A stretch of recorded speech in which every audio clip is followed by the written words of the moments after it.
Hi, welcome to Jyoti Rai channel friends. ఎలా ఉన్నారు? బాగున్నారు ఫ్రెండ్స్. ఈరోజు నేను పుదీనా పచ్చడి ఎలా ప్రిపేర్ చేసుకోవాలో ఈ వీడియోలో చూద్దాం ఫ్రెండ్స్. ఈరోజు నేను పుదీనా చట్నీ చేయబోతున్నా.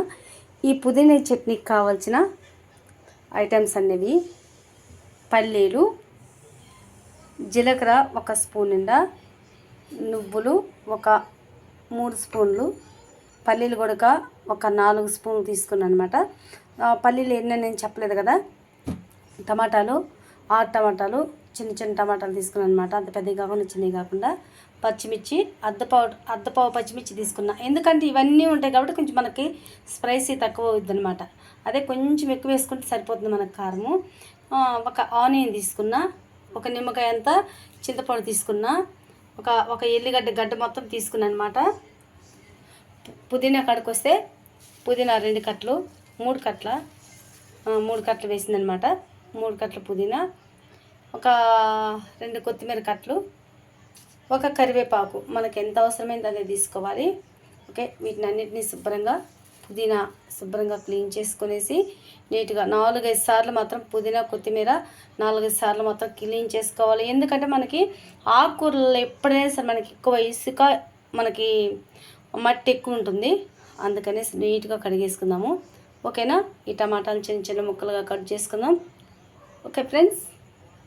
ఫస్ట్ మనమైతే పల్లీలు ఫ్రై చేసుకుందాం. కొంచెం ఆయిల్ వేసుకుంటే మనకి జల్దిగా ఫ్రై అయిపోతుంది.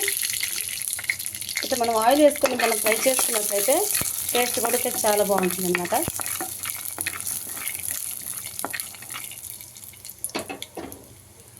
పల్లీలు మనం ఫ్రై చేసుకునేటప్పుడు స్టవ్ని హైలో కాకుండా సిమ్ చేసుకొని మనం ఫ్రై చేసుకోవాలి. పల్లీ చక్కగా ఫ్రై అయిపోతుంది. పల్లీ కానీ సరిగ్గా మనకు ఫ్రై అవ్వకపోతే పచ్చడికైనా దేంట్లోకైనా సరే మనకి టేస్ట్ అస్సలు బాగోదు. చూడండి, ఈ రంగు వచ్చే వరకు మనం ఇలా ఫ్రై చేసుకున్న తర్వాత ఇందులో మనము నువ్వులు, ఈ యొక్క 4 స్పూన్ల నువ్వులు మీరు వేసుకొని మనం ఫ్రై చేసుకోవాలి. మొత్తం నువ్వులు పల్లీలు అన్నీ రంగు మారేంత వరకు ఫ్రై చేసుకోవాలి. ఆల్రెడీ మనకి పల్లీలు రంగు మారుతుందనమాట. అప్పుడు మనం ఈ యొక్క నువ్వులు వేసుకున్నాము. మనకు పల్లీలు ఫ్రై అవ్వకముందే మనము నువ్వులు కానీ వేసుకున్నట్లయితే మనకి పల్లీలు ఫ్రై అవ్వదు, నువ్వులు ఫ్రై అయిపోతుంది. చూడండి, ఇప్పుడు నువ్వులు కూడా ఫ్రై అయిపోయింది. ఇప్పుడు మనము వేరే గిన్నెలో తీసి పక్కన పెట్టేసుకుందాము. చల్లారిన తర్వాత మిక్సీ పట్టుకుందాం ఫ్రెండ్స్. ఇప్పుడు పల్లీలు వేయించుకొని మనం పక్క పెట్టేసుకున్నాం కదా. మనకి పల్లీలు నువ్వులు చల్లారిపోతాయి. ఈ లోపు మనము చూడండి పుదీనా కొత్తిమీర మనకు టమాటాలు, ఆనియన్, చింతపండు, పచ్చిమిర్చి ఇవన్నీ కూడా శుభ్రంగా క్లీన్ చేసుకున్న ఒకదాని మీద ఒకటి ఇవన్నీ వేసేసుకోవాలి. అన్నీ వేసేసుకోవాలి. అసలు ఈ పచ్చడి ఎలా ఉంటుందంటే చెప్పడానికి సరిపోదు.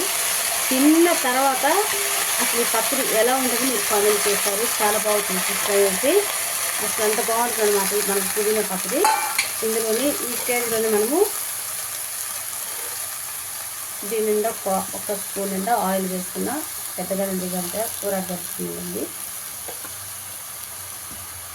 ఇది స్టవ్ హై కాకుండా సిమ్ కాకుండా మీడియంలో పెట్టుకొని ఫ్రై చేసుకోవాలన్నమాట. దీనికి మూత పెట్టుకోవాలి. మనము మూత పెట్టుకుంటే మనకి జల్దీ కూడా ఫ్రై అయిపోతుంది. ఒక 3 నిమిషాల పాటు మనము హైలో ఉంచుకోవాలి. అంతా మనకి ఇవన్నీ మనము వేసాం కదా, కొత్తిమీర, పుదీనా, టమాటాలు ఇవన్నీ కూడా వేడైతాయి అనమాట. ఒక 3 నిమిషాల పాటు మనము హైలో పెట్టుకుంటే తర్వాత మనం సిమ్ చేసుకునేసి ఇవి ఫ్రై చేసుకోవాలి. పల్లీలు నువ్వులు మిక్సీ జార్లో వేసేసి మిక్సీ పట్టుకుందాము. వాటర్ వేయకుండా పౌడర్ పట్టుకుందాం. తీసుకుందాం. ఒకసారి చక్కగా ఫ్రై అయిపోయింది. చూడండి ఎంత బాగా ఫ్రై అయిపోయిందో. ఇందులో ఒక 1/2 స్పూను పసుపు వేసుకుందాం. టేస్ట్ బాగుంటుంది. చూస్తే కూడా కలర్ఫుల్గా ఉంటుంది అన్నమాట పచ్చడి మనకి. మొత్తం ఇలా కలుపుకొని మూత పెట్టేసుకుందాం. ఒక 2 నిమిషాలే ఫ్రెండ్స్. 2 నిమిషాలు మనకి అయిపోయింది. ఇప్పుడు మనము స్టవ్ బంద్ చేసుకునేసి చక్కగా కలుపుకొని పక్కకు పెట్టేసుకుందాము. ఈ చల్లారనివ్వాలి. చల్లారిన తర్వాత మిక్సీ పట్టుకుందాం. చూడండి ఫ్రెండ్స్, ఈ విధంగా నేను మిక్సీ పట్టుకున్నాను అనమాట. ఇందులో మనం ఫ్రై చేసుకున్న యొక్క టమాటా ఇవన్నీ కూడా వేసేసుకున్నాం. చల్లారిపోయింది, కొంచెం గోరువెచ్చగా ఉంది.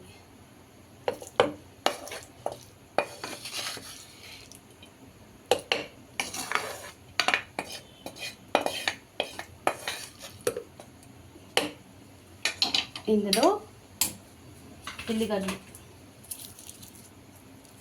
ఒక 8 రెబ్బలు తీస్తాను అనమాట. మొత్తం ఎల్లిగడ్డ మొత్తం వేసాను. ఒక స్పూన్ నిండా జీలకర్ర, పచ్చి జీలకర్ర వేసాను. నేనైతే ఫ్రై చేయలేదు. సాల్టు, రుసుకు సరిపడిన సాల్టు నేనైతే ఒక స్పూన్ నిండా తీసుకున్నా. పెద్ద స్పూన్ కదా, జస్ట్ కొంచెం ఎక్కువ వేసుకుంటే మనం సాల్ట్ అది తగ్గించడానికి అస్సలకే కుదరదు. ఇప్పుడు మిక్సీ పట్టుకుందాం.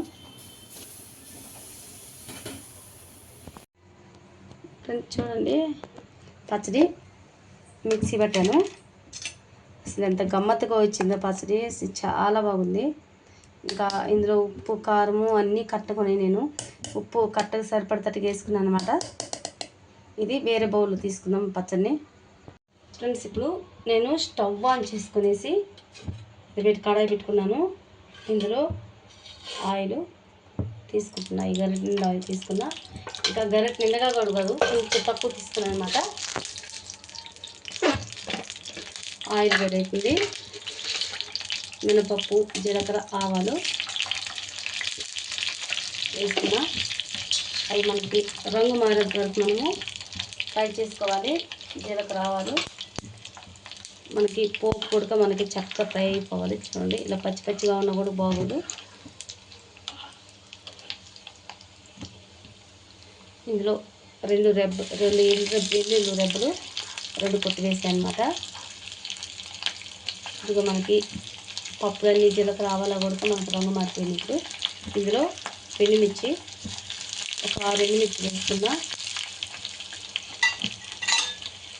కరివేపాకు వేసేటప్పుడు మాత్రం కంపల్సరిగా మనం స్టవ్ బంద్ చేసుకున్నలా వేసుకోవాలి.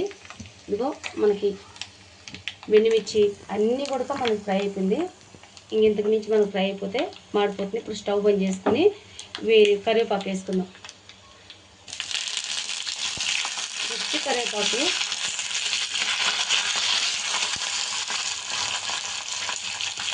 ఇందులో ఒక పోపు తీసుకొని ఇందులో వేసుకుందాం. నేను పచ్చడి ఫ్రై చేసుకునేటప్పుడు కానీ పోపు వేసేటప్పుడు కానీ అన్ని ఆయిల్ అంతా తక్కువగానే ఉంది. అసలు ఎంత బాగా వచ్చిందో పచ్చడి. అసలు ఇంకా కడుపులో వేసుకుంటే ఇలా నోట్లో వేసుకోగానే ఇట్లా కడుపులోకి జారిపోద్ది పచ్చడి. ఎంత తినేకుంది తినాలనిపిస్తుంది ఈ పచ్చడి. అంత టేస్టీగా ఉంటుంది. మీరు కూడా ఇలాగనే ట్రై చేయండి. పచ్చడి చాలా బాగా వచ్చింది. స్పైసీగా టేస్టీగా వచ్చింది. మీరు కూడా ఇలాగనే ట్రై చేయండి. నచ్చినట్లయితే లైక్ చేయండి, షేర్ చేయండి, సబ్స్క్రైబ్ చేసుకోండి. ఫ్రెండ్స్, సబ్స్క్రైబ్ చేసుకోండి, లైక్ చేయండి, షేర్ చేయండి. నా వీడియో మీరు ఫస్ట్ టైం చూస్తున్నట్లయితే నా వీడియోని సబ్స్క్రైబ్ చేసుకోండి. ఓకేనా? బాయ్. నెక్స్ట్ వీడియోలో కలుద్దాం.